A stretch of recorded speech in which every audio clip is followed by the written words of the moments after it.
Whispers of the Heart doesn't get a lot of attention, but it probably should, because for what it is, it does it very well. A coming-of-age story about a girl learning about life and romance and growing up and parents and family and friends, all that stuff. Yeah, I know what you're thinking. Haven't we seen this a million other times in a million other movies made for teenagers and tweens, and they're always done awful and they're always super sappy and cliched? Well, while there are a few corny moments here or there, I think this is actually a very well done film that really addresses the age. I think it very much shows the battle going on with a lot of young people between their passion and what they should most likely do with their lives. Our main character is named Shizuku. She's a bookworm who loves to write and discovers one day that all her favorite books are checked out by another person. She starts to daydream about who this person is, but then realizes it's a boy she can't stand. Over time, of course, they both start to lower their defenses and they realize they actually really like each other. But that's only one part of the story. Another part involves her discovering this antique shop where all sorts of statues and beautiful items give her ideas for stories. She befriends the owner and starts to find there's a real magic to the place, at least in a way that inspires her imagination. So much so that she's now determined to become a full-time writer, even at her young age. She tells her parents she wants to drop out of school and spend all her time trying to write her perfect story.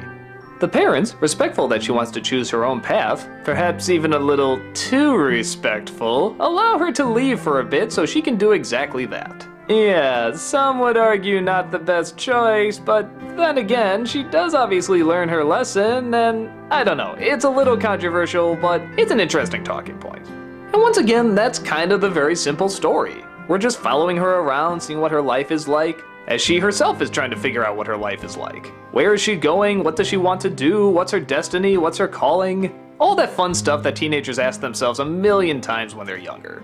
The film has a lot of charm and even a lot of drama, but as before, there's not a ton of story. So again, if this is something that doesn't grab you, you can probably pick it up very quick.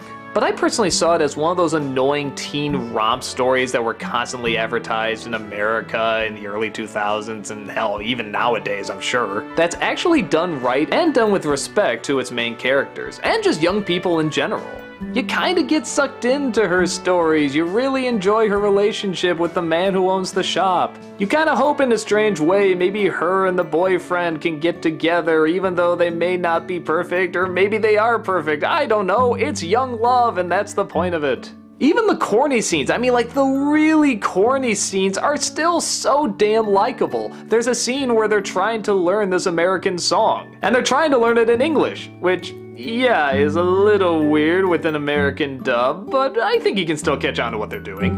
And as they're trying to sing the song, all of a sudden all these guys are just getting back from a concert and they hear her singing, so what do? They all go down and they start playing with her. Oh my god, this is so silly and hokey, but I can't help it, it's just so likable. Maybe it's because the rest of the atmosphere of the film is just so down to earth and so mellow, so that when something like this happens that is pretty cheesy, you kind of accept it because it doesn't happen that much in this film.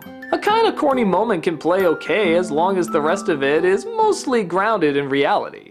It doesn't go for too many obvious laughs or too many traditionally dramatic moments. It instead tries to capture that age when possibility starts to meet the real world. When dreams can be dashed, but when you discover that just means new ones can open up. The voice acting once again is very nicely done. I heard the girls that were best friends in this were actually best friends in real life, so they worked off each other much more naturally. They even got Carrie Elways for this one throwaway role that actually plays a bigger part in a later movie, but we'll get to that when we get to that. It's actually clever that they brought him in for just a few lines, but again, I can't say too much until we get to the later film. If I do have one problem with the film is that the ending is really sporadic, out of nowhere, and really fast. I mean, there's like no lead into the credits. It's like somebody says a line and then suddenly we're against these pretty buildings with a nice song playing with the credits rolling. There's no segue, there's no fade to black, there's no nothing, it just jumps straight to it. And yeah, I kinda get the idea with the final line, it's puppy love, it's that age, it's all about falling in love at this certain point in time and how you are and you rush into things. It's still weird. But still, the rest of the film is really charming, really nice, really laid back. I feel very much captures an age that isn't life or death, but rather just discovery, influence, and making mistakes here and there. It's kind of all those things you want to see in those popular coming-of-age stories that are also kind of corny, but they're done right. It's soothing, it's enjoyable, and it's definitely worth checking out.